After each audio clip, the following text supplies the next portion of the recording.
Intimacy is often described as a deep sense of closeness, trust, and vulnerability between partners. This emotional bond is the foundation of healthy love, but it also creates vulnerability. And in the wrong hands, that vulnerability can be exploited. In manipulative relationships, affection and trust are turned into powerful weapons. But how and why do we weaponize love?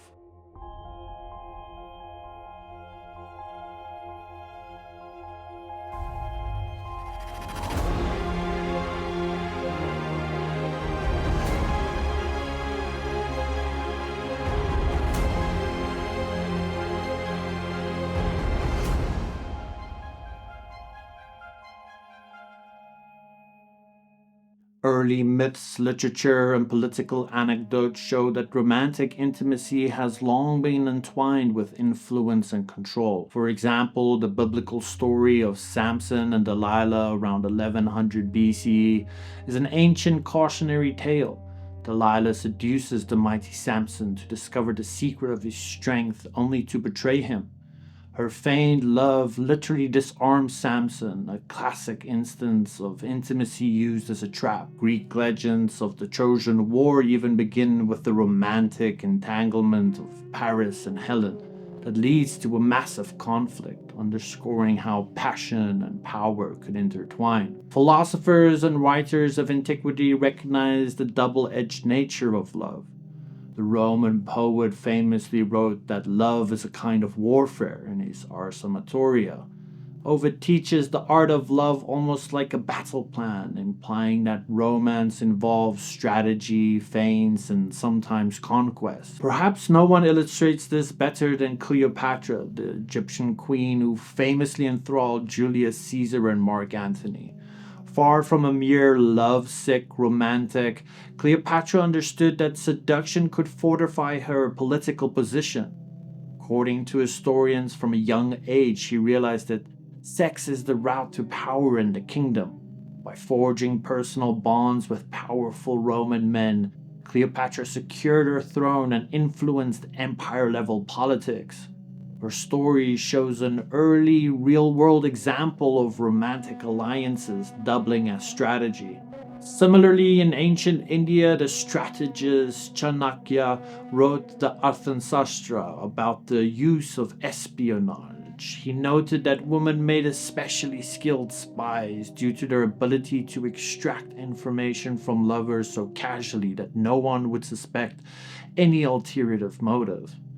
In other words, 2,400 years ago, it was already advised to weaponize intimacy, using love and sex as cover for gathering intel and sowing discord. With the groundwork laid by ancient wisdom and lore, we move into concrete historical cases. How did the art of seduction evolve into spycraft? The answer lies in the shadowy archives of espionage and political intrigue, where honey traps and romantic deception became tactical weapons. Mata Hari, an exotic dancer turned World War I spy, became a legendary archetype of the lethal seductress. Pictured in 1906, she personified the idea that intimacy could be a weapon of femme fatale, who allegedly used love to betray. During World War I, she was accused of seducing French officers to gather intelligence for Germany.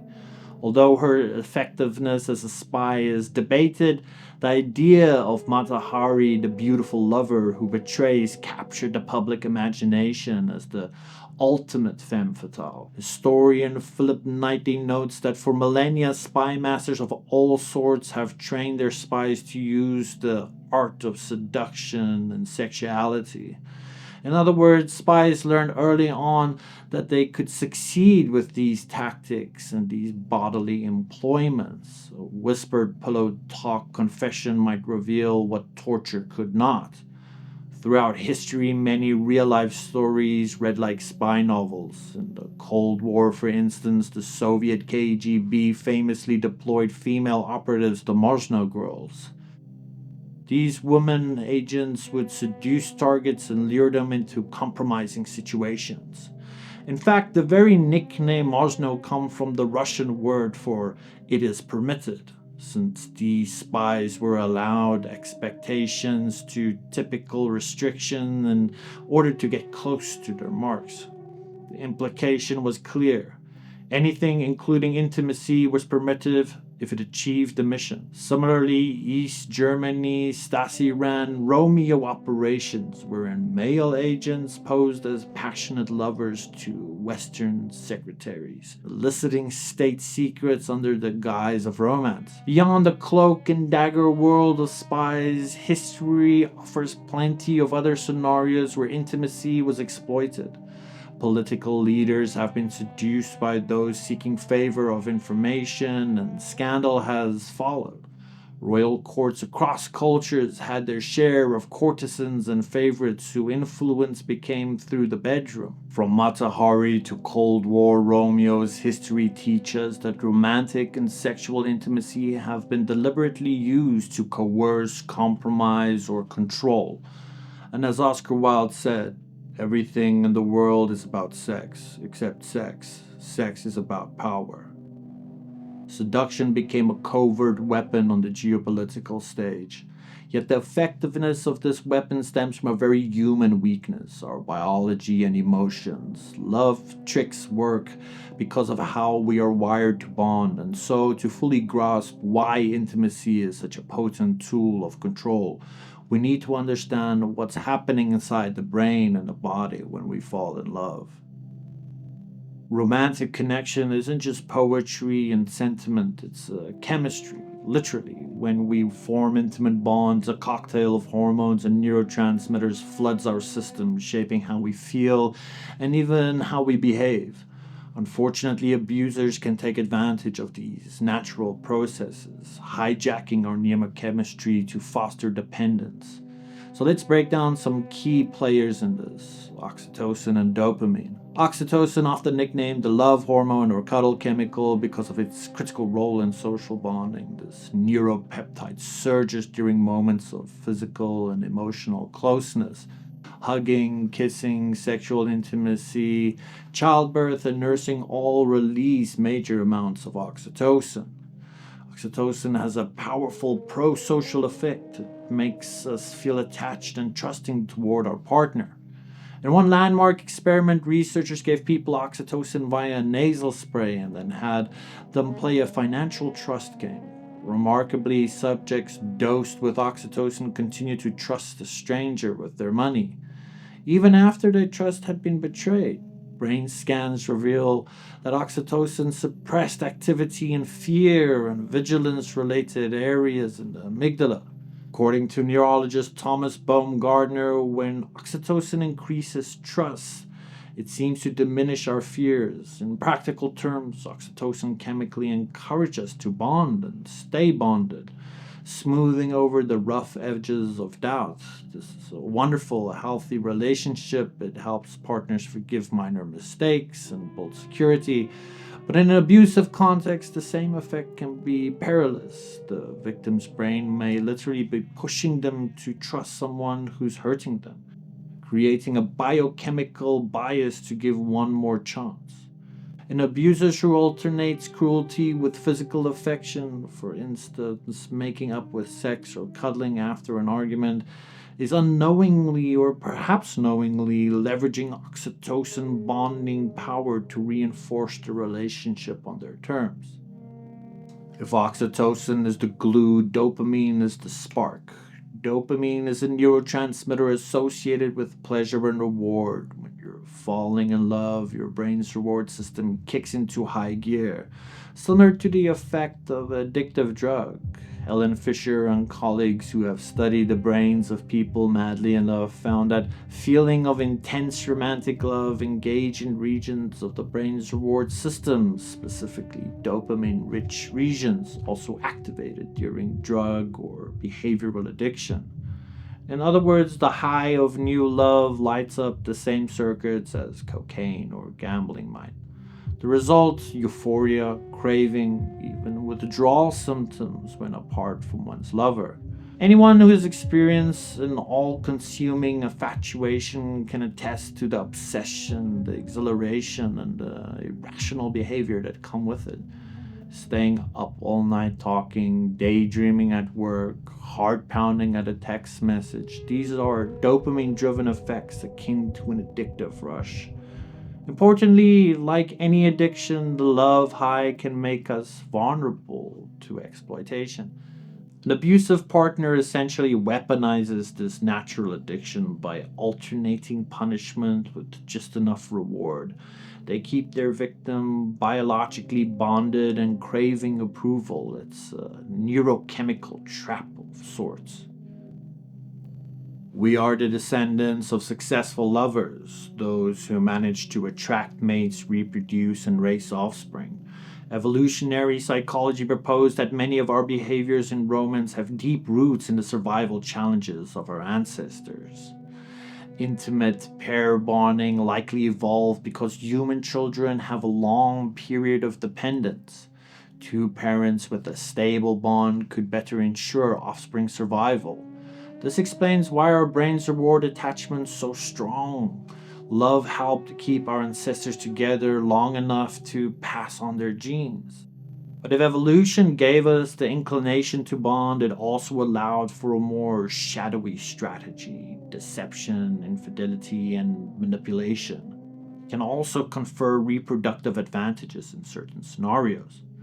The result is a complex mix of sincere attachment and cunning exploitation in our mating psychology. Both men and women historically faced incentives to present themselves in the best lights or even in exaggerated lights to attract a desirable partner. Research confirms this. Both males and females are prone to lying about their personal characteristics in order to attract a potential mate. For example, evolutionary psychologist David Buss and others have documented how men may have deceived the woman by inflating their status, resources, or commitment, while women may deceive by enhancing or feigning indicators of fertility and loyalty. Evolution also had a hand in producing personality types that excel at manipulation. In the population, there is a natural variation. Some individuals have what psychologists call dark triad traits: Machiavellianism, narcissism, and psychopathy, which historically could aid in short term mating success. A Machiavellian individual high in cunning and strategic exploitation might excel at emotional manipulation of others. And as one study noted, romantic relationships are fertile grounds for such manipulation. From an evolutionary standpoint, someone who is low in empathy but high in charm could pursue a strategy of serial seduction, securing mates through deception, reaping benefits, and moving on without investing. In fact, research finds Machiavellian and psychopathic personalities tend to have more sexually promiscuous behaviors and unwillingness to commit, which is consistent with a short term mating strategy. They may love bomb to draw some in, then detach and seek another partner once their needs, usually sex or ego reinforcement, are met. This isn't to say evolution prefers these strategies. It simply means that such traits persist at a low frequency because, in certain contexts, they did confer reproductive opportunities. Machiavellian individuals are adept liars and tacticians. Studies show that they will use various tactics to find what they need. For instance, one survey done by Jonathan in 2009 found that people high in Machiavellianism readily feign greater interest or commitment than they truly feel as a way to entice partners into sexual relationships. Another study by McCoskey noted a gender pattern. High Machiavellian men were especially likely to use deception to tame up sex. These findings suggest an evolutionary arms race. While most people seek genuine connection, a subset have evolved to mimic the signals of genuine love, saying, "I love you," acting caringly purely as a means to an end. It's a bit like a parasitic species that has evolved to look like a harmless or even appealing organism to get what it wants. In evolutionary biology, this is an analog to mimicry or deceptive signaling. Humans, of course, aren't conscious evolutionary strategists, but these behaviors have become part of the repertoire because they sometimes worked in terms of reproduction. In summary, evolution gave us this capacity for profound intimacy, but also the capacity for treachery and love. It endowed most of us with honest desires for connection and equipped some with the tools to exploit those desires. Mating strategies in the wild are not always pretty. In abusive or toxic relationships, the weaponization of intimacy unfolds through predictable psychological patterns. Love and fear intermingle, creating confusion and entrapment for the victim. Here we explore several key concepts: trauma bonding, gaslighting, attachment styles, and common manipulation tactics. Understanding these can shine a light on the darkness that often shrouds controlling relationships. Victims of abuse often feel an inexplicable loyalty or attachment to their abuser. Even in the face of harm, this is known as a trauma bond. Psychologists Dutton and Painter in 1981 first described traumatic bonding as the strong emotional tie that developed from a cycle of abuse, formed by intermittent abuse coupled with periodic reward. This intermittent good and bad treatment, punishment followed by reward is profoundly effective in cementing the victim's dependence. It mirrors the dynamics we discussed in biology, like a drug addiction cycle. The victim, in a state of emotional high alert, clings to the moments of peace or love as hope. Over time, the victim may equate the intense drama with passion, and the fear of losing the relationship can become as terrifying as the abuse itself. They often rationalize or deny the abuse to preserve the bond, a kind of psychological survival strategy. In abusive cycles, it's common to hear a victim say, "But I know deep down they love me," clinging to the abuser's sporadic acts of kindness as proof. This is a trauma bond talking. One of the most insidious manipulation tactics in abusive intimacy is gaslighting, a form of psychological abuse where the abuser systematically erodes the victim's sense of reality. The term comes from the film Gaslight 1944, where a husband makes his wife think she's going insane by dimming the gaslights and denying it. In modern usage, gaslighting involves lying, contradicting, and misinformation to make the victim doubt their memory, perception, or sanity. The gaslighter will deny things they've said or done, even if the victim saw it. Accuse the victim of being too sensitive or crazy, and often project blame onto the victim. For instance, an abuser might flirt blatantly with others and, when confronted, respond, "You're imagining things, you're just insecure." Over time, the victim starts doubting their own judgment. Abusers often engage in denial, minimization, sidetracking, blaming, and even seeing themselves as the victim. By doing so, they invert the reality. The real victim begins to feel guilty or unstable, while the abuser claims the righteous or injured role. Gaslighting is extremely effective at isolating the victim in a mental fog. If you can't trust your own mind, you become even more dependent on the abuser's version of reality. It is a direct weaponization of intimacy because it exploits the trust the victim has in their partner.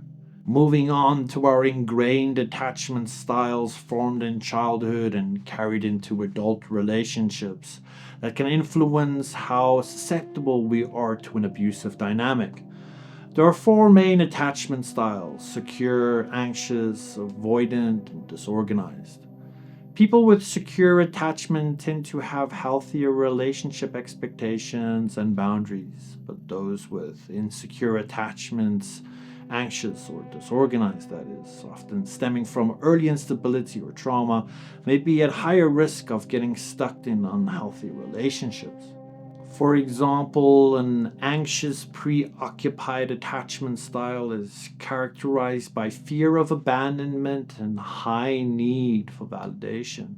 Such individuals, as one psychologist notes, may stay in abusive relationships due to an overwhelming need for closeness and validation from their partner. Their terror of being alone can override the recognition of mistreatment. They may cling tighter when the partner pulls away and tolerate more abuse as the price of maintaining the bond. This isn't a character flaw, it's often rooted in deep seated attachment anxiety, where one's self worth feels dependent on the relationship. On the other side, individuals with avoidant attachment who value independence and emotionally distance themselves might actually become abusers or enable abuse by refusing to engage in healthy communication, using distancing as a form of control. And those with disorganized attachment, often arising from childhood abuse, can swing between craving intimacy and sabotaging it, sometimes replicating the very abuse they once experienced. In abusive couples, it's not uncommon to see an anxious type paired with a more avoidant or narcissistic type. Tragic matching, where one is primed to give and plead, and the other to withhold and dominate. Understanding one's attachment style can be crucial for healing, as therapist Katie Gillis puts it. Knowledge of attachment patterns helps practitioners understand factors that affect victims' ability to leave the relationship and how insecure attachments may reinforce cycles of control and dependency. In short, our early wiring can either fortify us against toxicity or inadvertently lock us into it. Abusive partners often follow a playbook of manipulation tactics to establish and maintain control. Finally, it should be said that intimacy is powerful. It becomes a tool of control when one party stops viewing the other as an equal human and starts viewing them as an object to be influenced or owned. A psychotherapist, M. Scott Peck, famously said, "Healthy love is the will to extend oneself for the purpose of nurturing one owns and another's spiritual growth. Love, in that sense, is an act of kindness, growth, and respect. In contrast, what we've examined is a false love, a corruption of intimacy used to diminish another's freedom or growth. Recognizing the difference is crucial. True intimacy supports and empowers, where weaponized intimacy controls and devours."